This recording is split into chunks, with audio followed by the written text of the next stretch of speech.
எல்லாருக்கும் வணக்கம். இன்றைக்கி என்ன செய்ய போகிறோன்னு பார்த்தீங்கன்னா, ஒரு கார பூரி தான். எப்படி செய்யலான்னு பார்க்கலாம் வாங்க. ஒரு கப் கோதுமை மாவு, அரை கப் ரவா, காரத்துக்கு தேவையான அளவு காஞ்ச மிளகா, ஒரு 4 தக்காளியும் காஞ்ச மிளகாயும் நல்லா அரைச்சிக்கணும். கோதுமை மாவில் ரவா, உப்புலாம் போட்டு நம்ம அரைச்சி வச்சுருக்க அந்த பேஸ்ட்டையும் போட்டு நல்லா பிசைஞ்சு எடுத்துக்கணும். தண்ணி ஊற்றாமல் பிசைஞ்சிங்க. தண்ணி தேவைன்னா ஊற்றிக்கலாம்.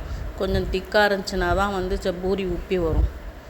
காஞ்ச மிளகா நல்லா நைஸாக அரையணுன்னாக்கா கொஞ்சம் வெந்நீர் ஊற்றி நம்ம ஊற வச்சிட்டோம்னாக்கா நைஸாக அரைஞ்சிரும். மாவை நல்லா திக்காக பிசைஞ்சு வச்சுக்கிங்க.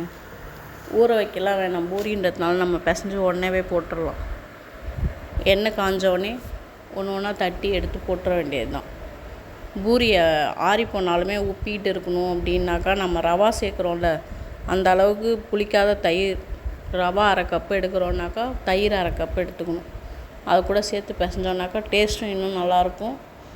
ஆறி போனாலும் பூரி உப்பலாகவே இருக்கும், சப்பையாகாமல்.